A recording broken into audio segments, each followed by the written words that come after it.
সরকারের কি লাভ আছে? ফান্ডে আপনার টাকা মজুদ আছে, আমি সেখান থেকে আমার কাছ থেকে টাকা নিল, বাকি টাকা নিয়ে আমার টাকা দিল না, আমি তখন আপনারা কথা জানাবো বোঝেন নাই? যে ভাই আপনাদের সদস্য আমার সাথে তো চিট করছে। হ্যাঁ, কারণ আপনাদের যেহেতু আপনারা একটা সংগঠন, অবশ্যই এটা একটা মান সম্মান আছে, আপনারা তো চাইবেন না কলঙ্ক নিয়ে থাকতে। ঘিরে ও এই বাটপাড়ি করলো কেন, ওরা নিয়ে দিলেন, হ্যাঁ, আমার টাকা আপনারা উঠাই দিবেন, আমাদেরও তো সুবিধা আছে, অবশ্যই সবারই সুবিধা, সবারই লাভ। এরপর শোনেন, ঠিক আছে।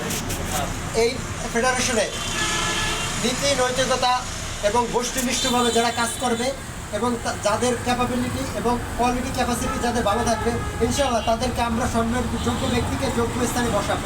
এটা কীভাবে বসাবো?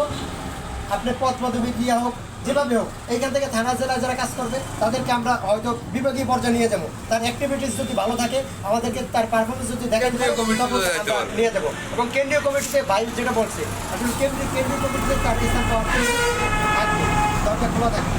এখন আপনি যদি আজকে আলোচনা শোনার পরে বাসায় যেয়ে চিন্তা করেন, তাহলে স্বার্থ ছাড়া এত সুযোগ সুবিধা দেবে কেন? এই আমরা লাইফ ইন্স্যুরেন্স চালানো, আমরা যা দিব লাইফ ইন্স্যুরেন্স চালানো হয় আপনারা এই ফ্যাসিলিটি দিতে পারবে না ভাই। হ্যাঁ, বললাম না যে আমরা বিভাগীয় প্রধান যারা আছি, আমরা আমাকেও পকেটের পয়সা দিয়েও দেবো না।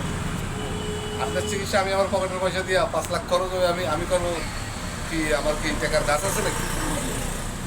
আমার সংগঠনে কিছু থাকবে, আর আপনার টাকা সরকারের ঘরে জমা আছে, সরকারের ঘরেতে আমি আইন না আপনার পিছনে খরচ করবো।